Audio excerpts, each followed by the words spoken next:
Oke, selamat pagi anak-anak. Kita melanjutkan materi hari ini ya.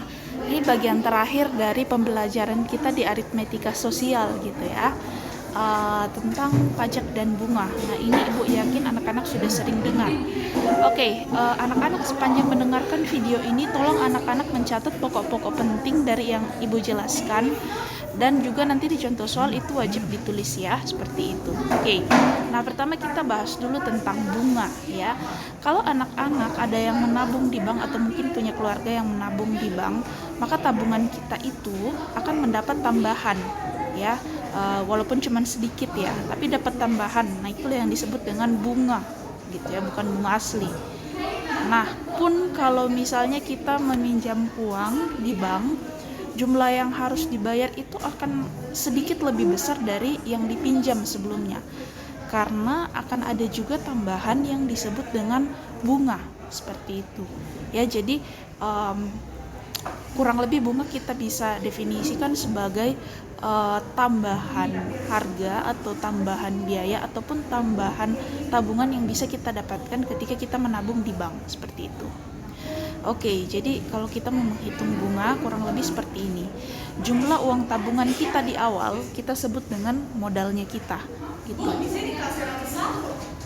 Ibu kurang tahu kalau ininya, Nak. Ibu kurang tahu kalau daftarnya. Ibu ini ruang 4 gitu. Coba. Sini.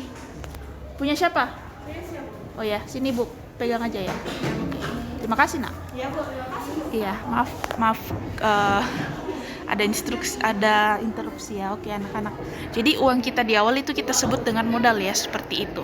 Nah kalau misalnya kita menabung di bank yang memberikan bunga sebesar B persen, sekian persen, ada yang 5%, ada yang 5%, ada yang 2% dan seterusnya, dalam jangka waktu N atau lamanya kita menabung, maka kita bisa hitung besarnya bunga atau tambahan yang kita dapatkan, yaitu lama waktu N kali B persen, berapa persen bunga yang dikasih, dan besarnya tabungan kita di awal, seperti itu.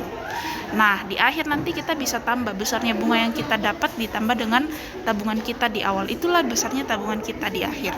Mungkin kita langsung lihat aja di contoh soal ya. Misalnya begini, pertama-tama Ratu itu menabung di bank sebesar 10 juta ya.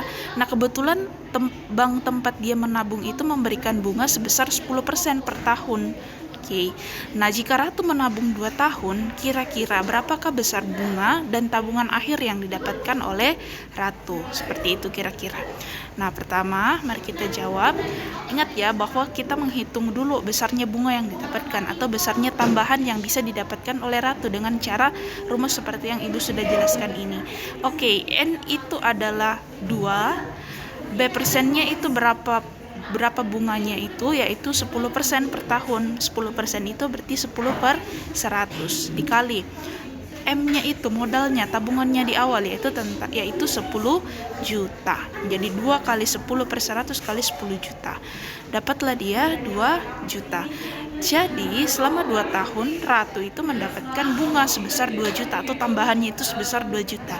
Sehingga tabungan akhir Ratu yaitu tabungan awal ditambah besarnya bunga, yaitu 12 juta. Berarti setelah 2 tahun Ratu mendapatkan tabungan sebesar 12 juta, seperti itu. Nah itu untuk bunga ya. Sekarang kita masuk di bagian pajak gitu. Kalau tadi bunga adalah tambahan yang kita dapatkan gitu ya, maka pajak itu adalah suatu kewajiban yang harus kita bayar gitu. Jadi uang kita akan berkurang kurang lebih. Nah ada berbagai jenis pajak ya, misalnya pajak pertambahan nilai, pajak bumi dan bangunan. Ini biasanya kalau kamu perhatian pasti dibayar terus. Ada juga pajak penghasilan dan lain sebagainya. Kalau misalnya di warung-warung kan ada tuh, oh ada pajak 10% Kak, jadi ditambah biaya yang harus kita bayar gitu. Nah sekarang kita mau hitung perhitungannya ya. Misalnya begini, Pak Ian menerima gaji sebesar 5 juta per bulan dan dia dikenakan pajak sebesar 10%. Jadi ada uang yang harus dibayar oleh Pak Ian, yaitu pajaknya sebesar 10%.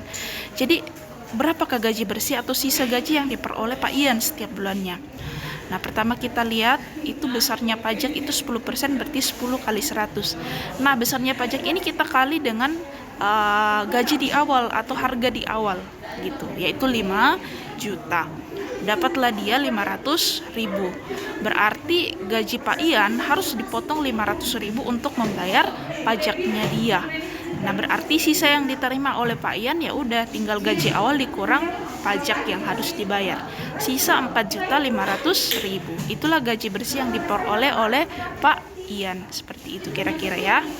Oke. Contoh kedua, misalnya Tora membeli 3 liter minyak goreng dengan harga 20.000 per liter. Kemudian dibeli juga 3 kilo terigu dengan harga 5.000 per kilo. Kalau pajaknya sebesar 5%, tentukan harga yang harus dibayar Tora. Nah, inilah dia harga awal sebelum pajaknya ya. Jadi sebelum kena pajak. Itu kan dia beli 3 liter minyak goreng dikali 20.000 ditambah 3 kilo terigu dikali 5.000. Jadi harga yang harus dibayar Tora yaitu 75.000 sebenarnya. Tapi karena dikenakan pajak penjualan ya, berarti sebesar 5%, berarti 5% ini kita kali dengan harga awalnya yaitu 75.000. Jadi 5 per 100 kali 75.000 dapat 3.750. Maka jumlah yang harus dibayar Tora yaitu harga awal sebelum kena pajak dan besarnya pajak yang harus dibayarkan yaitu 78.750. Nah, itulah kira-kira. Oke, silakan kamu uji pemahamanmu dengan menjawab soal berikut. Gitu ya.